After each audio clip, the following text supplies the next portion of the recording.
De Carlos Luis Fallas. Marcos Ramírez. Primer capítulo. Todos los Ramírez de la vieja generación nacieron y se criaron en el llano de Alajuela y pasaron su vida entre ese barrio y las montañas del norte. Campesinos recios, astutos y resueltos, dejaron en el barrio una leyenda de aventuras y hechos de valor. De don Pedro Ramírez, mi bisabuelo, un verdadero Hércules por su estatura y su vigor, según lo describían mis abuelos y los ancianos del barrio que lo habían conocido. Hombre severo y poco amigo de malgastar palabras, se contaba la siguiente anécdota. Celebrábanse cierta fiesta en el mencionado barrio del Llano, cuyos vecinos tenían fama de pendencieros, y ya de noche se provocó un violento choque con un grupo de campesinos del caserío de las Canoas. Enloquecidos por el aguardiente, los hombres, después de unos cuantos puñetazos, sacaron a relucir sus crucetas y se atacaron con salvaje resolución. Los de las Canoas, menos numerosos, comenzaron por fin a retroceder, muy lentamente, por el camino que llevaba hacia su caserío, pero defendiéndose siempre y replicando con rabia, mientras que sus enemigos, deseosos de obligarlos a huir en franca desbandada, atacaban furiosamente, produciendo ambos bandos un tremendo escándalo con las maldiciones y amenazas que se lanzaban en voz alta, sus constantes gritos de desafío y el ruidoso entrechocar de las filosas crucetas. Cuando tal batahola se iba acercando a la casa de Pedro Ramírez, quien estaba por aquellos días en plena luna de miel, mi bisabuela se despertó malhumorada y dijo: «Carambas, Pedro, ya esa gente no lo deja a uno ni dormir tranquilo. No habrá quien pueda sosegar ese atajo de borrachos escandalosos».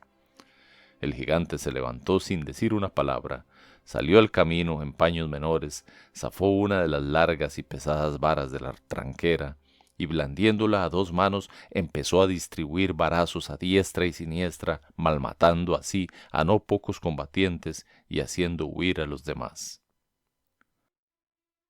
Y mi madre contaba esta otra. Resultó que mi abuelo, padre ya por entonces de 4 hijos, tuvo un serio altercado con su hermano mayor, que se llamaba Pedro también, como su padre. Al calor de la disputa salieron a relucir las crucetas y los 2 hermanos se dieron de cintarazos. Súpolo pocas horas después el viejo, y el mismo día llegó a casa de mi abuelo, llevando con él a Pedro. Una vez allí, mandó a los 2 hermanos al solar a cortarles sendos rollos de varillas bien flexibles, y cuando regresaron los obligó a pedirse perdón y a darse un fuerte y sincero abrazo. Después les ordenó hincarse, y empuñando una varilla la deshizo a golpes en las espaldas de Pedro. Luego cogió otra y la hizo pedazos en las de mi abuelo, y así continuó hasta que los 2 hombres se desmayaron. Mi abuela y sus pequeños hijos contemplaron la terrible escena temblando, mudos de espanto, y a ellos se dirigió don Pedro ya para irse, diciendo: «Échenle unos cuantos baldes de agua a los 2. Yo creo que esa es la única manera de que recobren el sentido, y de que recobren el buen juicio también». Y los 2 hombretones tuvieron que guardar cama por varios días. A pesar de tal severidad y del profundo respeto que el viejo le infundía a sus hijos, el hermano de mi abuelo, Pedro, fue siempre un hombre terrible. En el barrio dejó un recuerdo que perdura aún por su fuerza, arrojo y temeridad. Amigo de aventuras y peligrosas confabulaciones, dispuesto siempre a esgrimir la cruceta para zanjar sus diferencias con los demás, parrandero, enamorado, bebedor, jugador, contrabandista y hasta monedero falso, era el constante dolor de cabeza de mi bisabuelo. Un día de tantos, como resultado de un sangriento encuentro que sostuviera con la policía, tuvo que huir, se fue a las minas de Avangares. Allí trabajó por algún tiempo como minero y resolvió después ejercer una vez más la peligrosa pero productiva profesión de contrabandista. Al fin sentó cabeza, levantó una pequeña hacienda, se casó y dedicóse luego a criar a sus hijos dentro de las más severas normas de vida, hasta llegar a convertirse en un verdadero patriarca, querido y respetado por todos los vecinos. Tuve la oportunidad de conocer a mi famoso tío abuelo Pedro, pues yo estaba en casa de mis abuelos pasando unas vacaciones, la única vez que él se decidiera a abandonar Avangares para visitar a su hermano. Estuvo 2 días con nosotros. Muy anciano ya y con el pelo blanquísimo, se conservaba vigoroso todavía, y era tan alto y grueso como yo me lo había imaginado siempre, muy calmoso para moverse y para decir sus cosas, y de sonrisa bondadosa y fácil. A mí me impresionaron mucho sobre todo sus enormes manos por la sensación de tremenda fuerza que producían. Una tarde, después de largo rato de desgranar recuerdos con mi abuelo, el tío Pedro se quedó a solas con Tomasito y conmigo, que no nos cansábamos nunca de escuchar sus cuentos. Aprovechando esa coyuntura, Tomasito se atrevió a preguntarle: «¿Es cierto, tío Pedro, que usted una vez mató a un sargento en la cuesta del Virilla y después se le zafó a la policía que iba a cogerlo?» El viejo pareció sorprenderse, pero luego sonrió y dijo con calma: «Suena feo eso de que yo maté a un sargento, ¿verdad? La cosa es cierta, pero tuvo su razón. Eso pasó hace muchos años, cuando Rosendo y yo andábamos metidos en una tal revolución que iban a hacer. A mí me escogieron para que le llevara un papel muy importante a don Fadrique Gutiérrez, que estaba escondido en cierta casa de la capital. Me dieron mi buen revólver y la orden de llevar el papel o dejar el pellejo en el camino. Así fue la cosa. Yo salí en la tardecita en una buena mula metido en mi chaqueta de dominguear y llevando mi guayacana y las espuelas bien afiladas. Lo mismo que el puñal, por lo que pudiera suceder. Iba de veras dispuesto a jugarme el cuero por pura hombrada nada más, ¿saben? Es que uno es muy tonto cuando le falta la experiencia. Llegué ya oscureciendo al bajo el Virilla, lo más tranquilo y despreocupado, porque no había llegado a ver nada sospechoso. Y cuando voy subiendo la cuesta, al dar la vuelta para salir al alto, me gritan de repente: «¡Alto ahí! ¿Quién vive?». Y se me pone por delante un piquete de soldados gobiernistas y el sargento, lo más confiado, me le echa garra a las riendas y me sofrena la mula. Yo entonces le digo, haciéndome el tonto: «Hágame el favor y me suelta esas riendas y se hace un ladito porque esta mula es muy chúcara y lo puede atropellar». «Se me va apiando ya, gran carajo, porque lo tenemos que registrar», me gritó él amenazándome. Pero yo le gané la mano, con la zurda, y de un solo guayacanazo me apié al soldado que me estaba metiendo el rifle en las costillas, saco con esta otra mano el revólver y le meto un tiro al sargento en la pura cara, al tiempo que pico con las espuelas y la mula atropella bufando y llevándose entre las patas a los otros 3 soldados. Ellos me hicieron algunos tiros después, pero ya era tarde, porque yo me les perdí en la vuelta y entre el oscuro del anochecer. Salí bien, pero la verdad es que yo siempre tuve mucha suerte para esas cosas», terminó diciendo el viejo, mientras se sobaba la barba y sonreía maliciosamente. Mi abuela, que nunca pudo ver con buenos ojos a su cuñado y que algo había alcanzado a oír desde la cocina, nos llamó después y nos dijo en tono desabrido y en voz baja: «Dejen de estarle oyendo sus cuentos a ese viejo mentiroso. Muy buena cosa me le está enseñando a los chiquillos». Mi abuelo, de un temperamento totalmente distinto al de su hermano y sin los vicios y defectos que tuviera aquel, era enemigo de los dados y del aguardiente y consideraba odioso y tonto el vicio del tabaco. También había sido en su tiempo muy amigo de ciertas aventuras y hombre de armas tomar. Era mucho más alto que su hermano, pero menos grueso, de huesos fuertes y pronunciados, y sumamente vigoroso y severo, perspicaz, malicioso, aunque sin doblez, y apegado al estricto cumplimiento de la palabra empeñada y de los compromisos adquiridos. Su gran pasión había sido la política, en cuyos trajines se metiera siempre con alma y corazón, con su lealtad de campesino honrado y ajeno a mezquinas ambiciones, sin esperar recompensas ni granjerías. Ardiente gutierrista, tocóle luchar con su partido contra los gobiernos de Soto e Iglesias y anduvo entonces enredado en constantes intentos de revolución y de aquí para allá llevando de un escondite al otro a don Fadrique Gutiérrez, a quien perseguían las patrullas gobiernistas con no muy santas intenciones. Por esa razón, mi abuelo fue detenido y torturado varias veces en aquella época lejana. Ya muy anciano, aún podía mostrar en las piernas las terribles huellas del cepo. Respecto a esa pasión por la política que tanto hiciera sufrir a mi abuela, por cierto, contaba mi madre la siguiente anécdota, entre otras tantas parecidas. Ella estaba muy pequeña, Vivían entonces allá en la montaña, en un lejano y casi despoblado lugarejo llamado Los Cartagos, en donde mi abuelo tenía un pequeño aserradero, algunos cultivos y 4 o 5 vacas. Acostumbraba a él madrugar mucho el día domingo para tener tiempo de ensillar el caballo y venir a Alajuela, hacer las compras y regresar el mismo día, aunque necesariamente a altas horas de la noche, pues no le gustaba dejar abandonada a la familia en semejante lugar. Sin embargo, un buen día cambió de opinión y desde entonces decidió salir de su casa los sábados para regresar el lunes, muy de madrugada, y viajar también entre semana algunas veces. ¿Quién sabe en qué enredo de política se está metiendo Rosendo sin importarle que el día menos pensado tenga que dejarnos botados en estas soledades? Rezongaba mi abuela, recelosa siempre que él andaba en esos viajes. En una de esas ocasiones se ausentó por 4 días seguidos y regresó cabizbajo, pensativo y con un brazo vendado, diciendo que el caballo lo había botado en un descuido, hiriéndose ese brazo al caer entre los alambres de una cerca.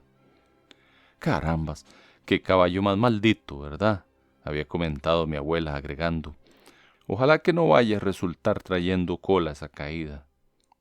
Al día siguiente, muy de mañanita, llegaron 5 jinetes que después de amarrar los sudorosos caballos frente a la casa, se fueron al aserradero y comenzaron a conversar en voz baja con mi abuelo gesticulando mucho. Ya comienza a asomar la cola de la famosa caída de Rosendo, dijo mi abuela, que conocía a 2 de los recién llegados. Pronto llegó mi abuelo con sus amigos y ordenó que se les sirviera a estos café con frijoles y tortillas y que se les preparara para llevar el mayor número de almuerzos posible en el término de 2 horas. Luego salió y fue a esconder los caballos en el monte. Cuando los forasteros, ya comidos y llevando bien aprovisionadas las alforjas, se perdieron de vista en el lejano recodo del camino, mi abuela gruñó.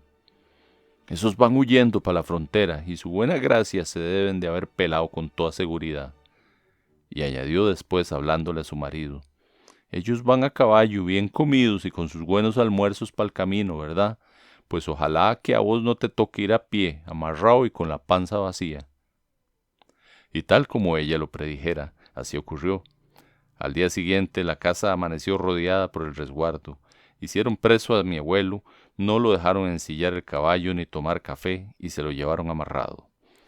Y cuando mi abuela insistía en que siquiera le permitieran a su marido cargar con la cobija, el jefe de la policía dijo, no puede ser, órdenes son órdenes. Y no lo va a necesitar, señora, ahorita se lo mandamos de regreso y fiambre. Pasaron 4 días de angustiosa espera.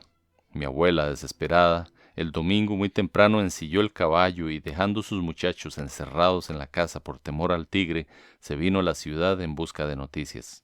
Regresó de noche y muy preocupada. A su marido, acusado como sedicioso, le habían administrado 200 palos y lo mantenían encalabozado y en un cepo para obligarlo a confesar lo que él sabía en relación a una abortada revolución. No diría nada porque era terco y orgulloso, y en consecuencia no existía ninguna posibilidad de que lo soltaran muy pronto. Mi abuela pasó entonces largos y terribles meses allá en aquellas soledades con sus pequeños hijos, trabajando a veces días enteros con la pala y el machete para impedir que se perdieran los cultivos, y a veces con el hacha para procurarse leña, mientras mi madre, encerrada con los otros pequeños en la casa, vigilaba el fuego y atendía la escasa y pobre ración que cocinaban. Y cada 15 días mi abuela cogía el caballo y venía a la cárcel a preguntar por su marido y a traerle alguna cosa. El día que mi abuelo recobró la libertad, mi abuela fue a recibirlo a la puerta de la cárcel y con él llegó hasta el barrio del Llano, en donde su marido, a pesar de que renqueaba porque aún tenía las piernas en carne viva y muy maltratadas por el cepo, resolvió con varios amigos suyos hacer una fiesta para celebrar el acontecimiento con música, aguardiente y muchas bombas y cohetes, y todo eso con la intención de hacer rabiar a las autoridades. Cuando más entusiasmado estaba con su fiesta, una bomba le explotó en la mano e inmediatamente tuvo que ingresar al hospital.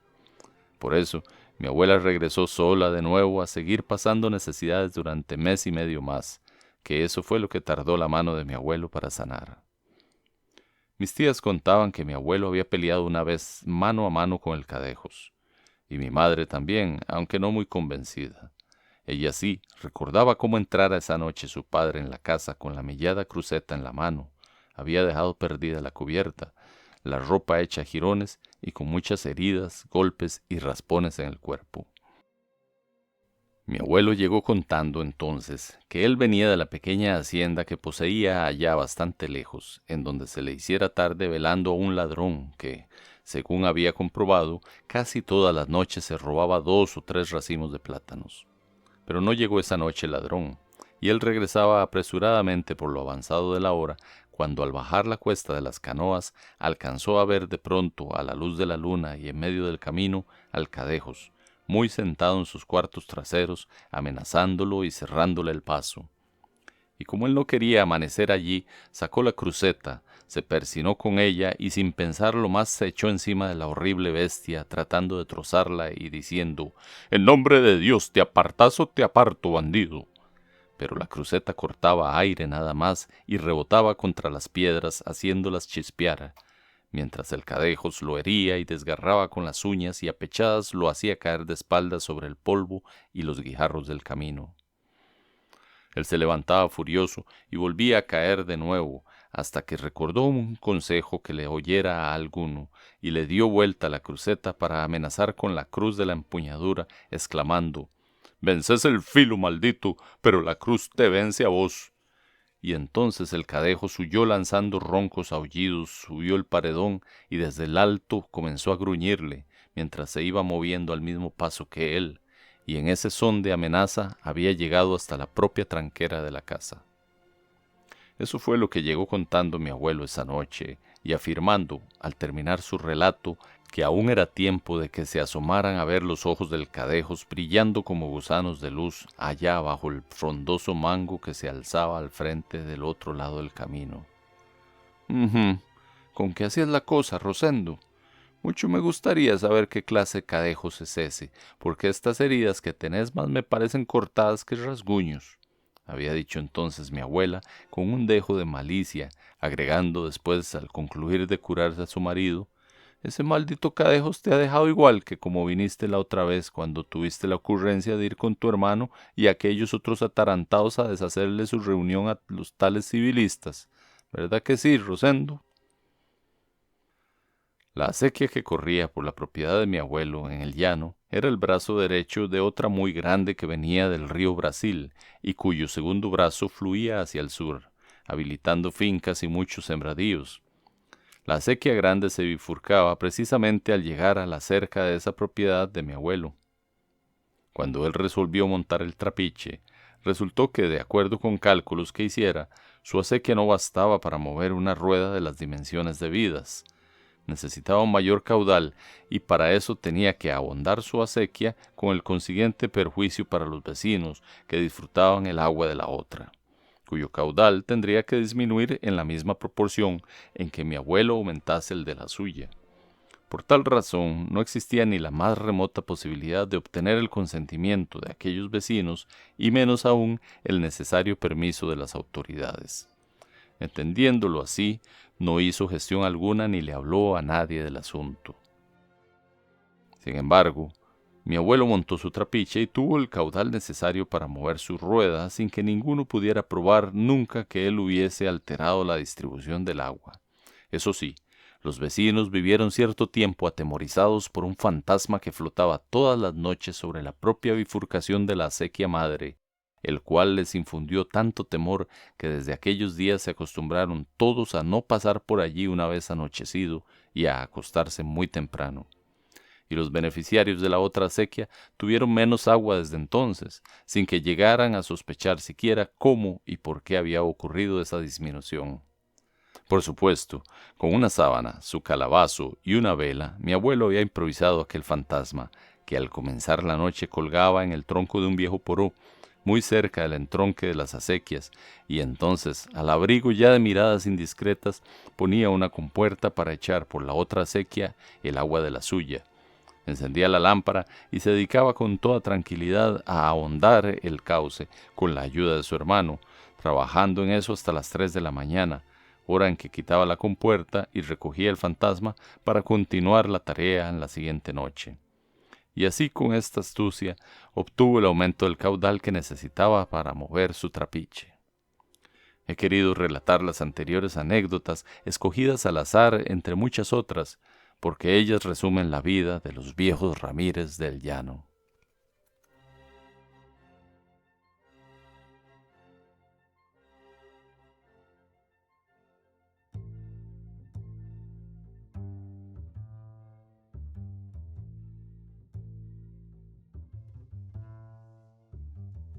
Me contaba mi padre que allá en la década de los 60, cuando cursaba secundaria en el Colegio San Luis Gonzaga en Cartago, un profesor de español leía a la clase fragmentos de Marcos Ramírez, pero antes trancaba la puerta del aula para que ningún otro funcionario se enterara que estaba exponiendo a los alumnos a la literatura del comunista Carlos Luis Fallas, que por entonces era diputado de la República.